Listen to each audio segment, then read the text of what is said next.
I just got this keyboard from Amazon that I got on Amazon. It's the iclever. What strange name is that? And you'll see that on Amazon, you see many keyboards that look just like this, and they're probably the same, from the same factory.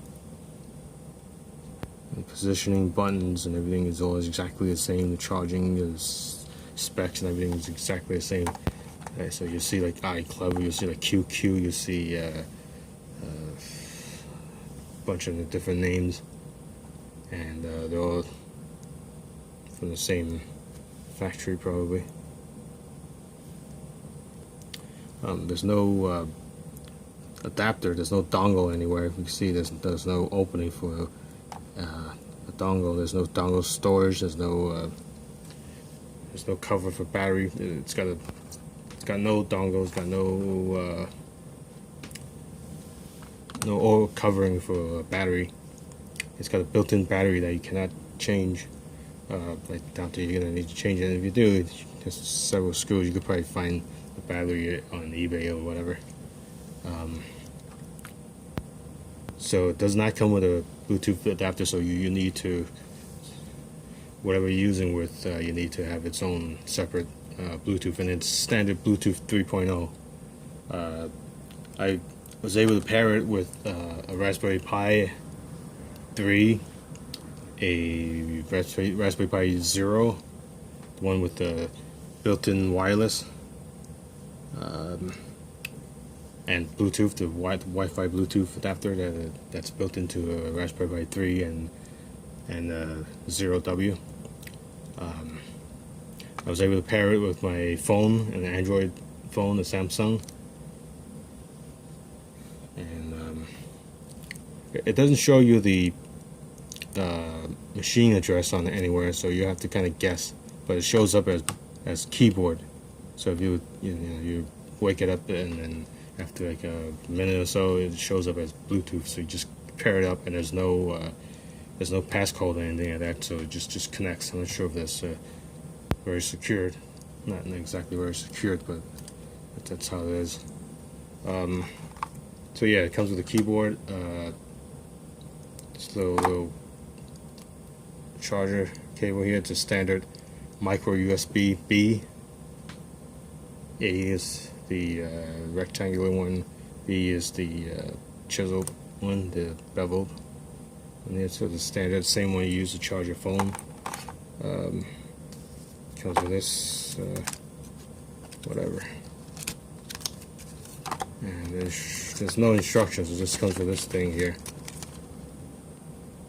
Just comes with that.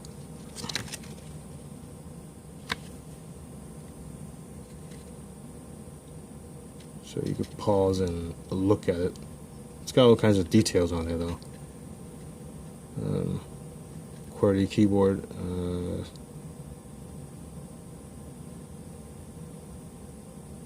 not sure about the 1 million keyboard, the 1 million keystrokes. So I doubt that it's going to last that long.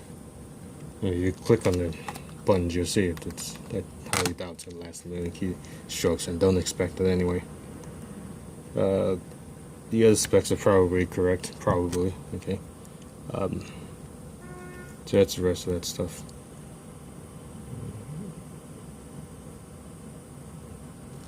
Whatever.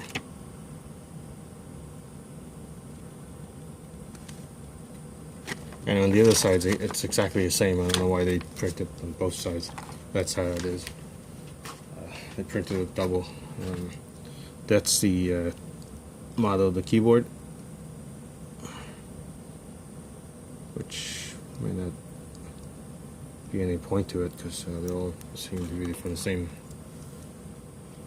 factory. But it looks like this keyboard is probably, so if you have if you saw a keyboard that looks like this, it'll probably be the same. Okay, these are the same specs that you just saw, except that there's a typo on there. It's a QWERTY keyboard. Yeah.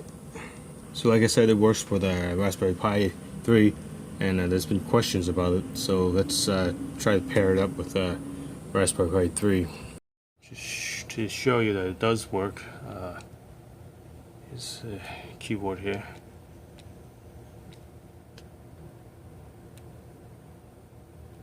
And so the mouse works, the keyboard does work, the media keys work.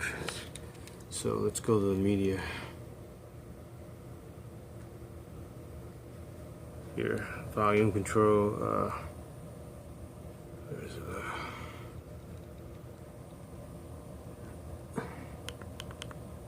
so it does go up and down.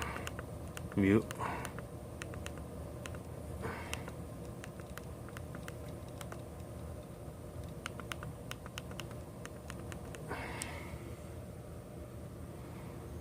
And so let's go and pair it up.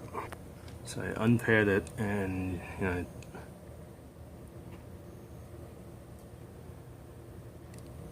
with the new latest Raspbian for Raspberry Pi, the latest installation will detect keyboards, will let you pair them with ease, so you can very easily pair them just the way you pair on a Windows machine or on your phone.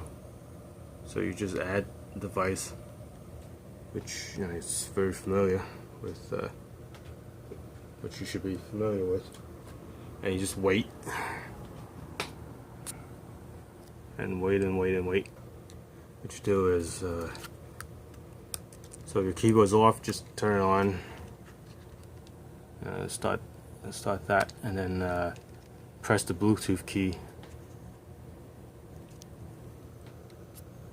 I'll just show you here the Bluetooth key here. Just press that, and then you see the light starts flickering, and you see it shows up as Bluetooth keyboard. So I'm just going to select that and pair, and as you can see, it doesn't even ask for anything. It just says connected, and that's it. It's just connected, and that's it. There's no security, as you see. I'm able to do that. I'm able to move. So it fully works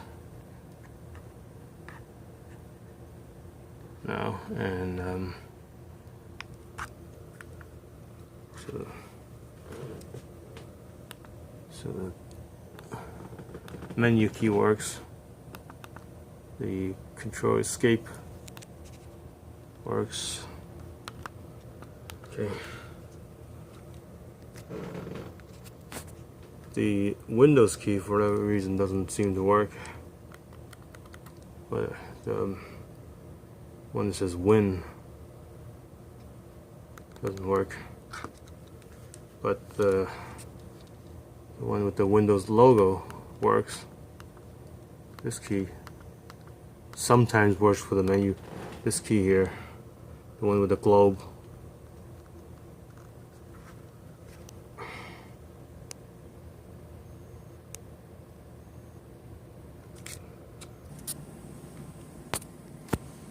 yes, I was having a hard time focusing, but this key here that looks like a globe, and this little key here that looks like a Microsoft logo here, the menu logo.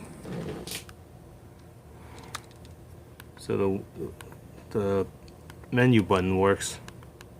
The globe button, I don't know why sometimes it brings down the menu, sometimes it doesn't. Not sure what that globe is for, but it brings down the menu sometimes, and sometimes it just doesn't work. So I'm not sure what the purpose of that is.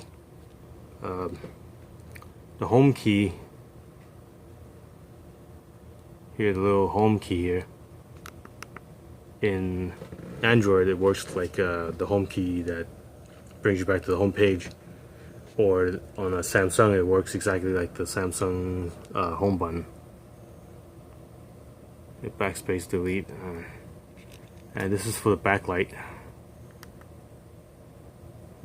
Also, if you turn on your keyboard and you're not able to pair, you can push the Bluetooth button here. I'm not sure if I said that or not, but anyway, push that and it'll start pairing. Hold on a second. Right back on my console here. The left button, right button. This is the trackpad. The left click, right click, right click, left click. So it's redundant here.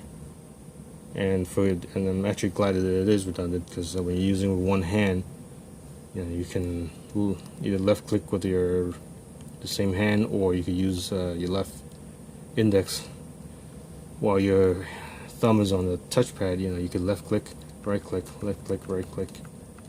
So that makes it a lot better. It'd be better than the other keyboard made by I forget what the other company is, R-I. They have one where the left click is here and the right click is here, which works better because you got two hands.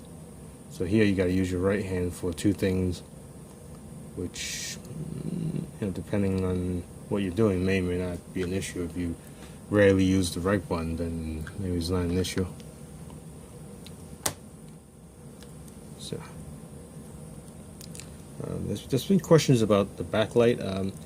If you hit any button, if you hit this little thing that looks like a sun, that causes the backlight.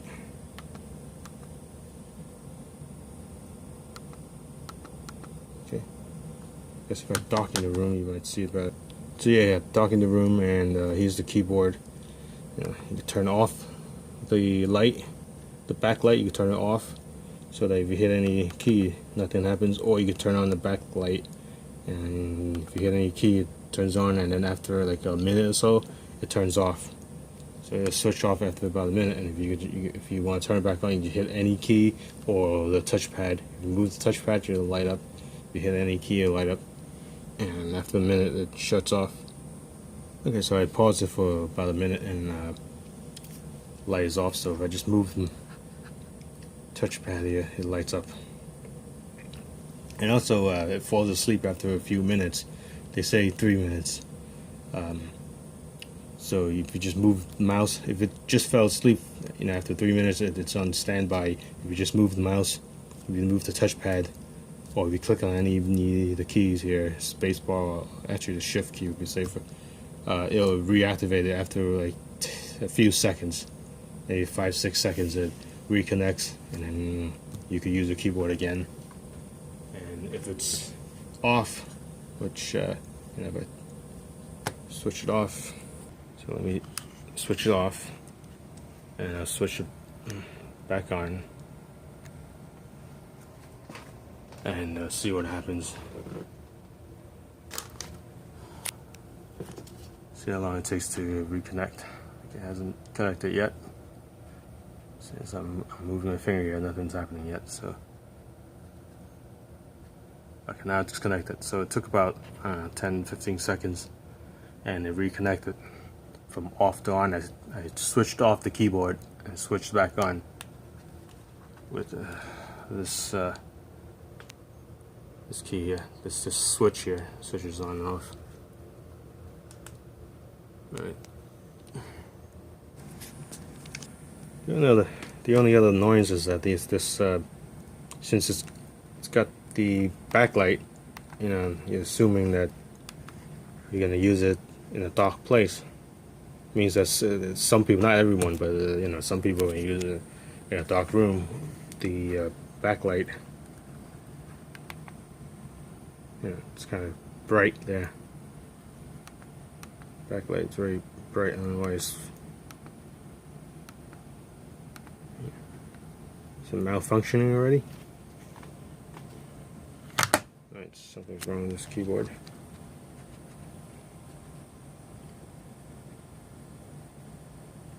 Okay, it works. It does work, but if I hit the backlight button, it doesn't like it. Now it's back on.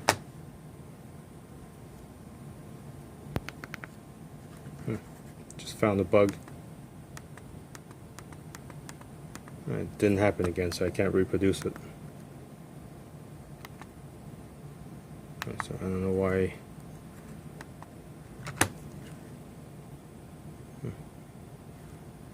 Alright, I found an unknown bug. I'll check it out and see what's going on. Alright, it works again, so you know, best of luck to me. Alright, thanks for watching. Have a good day.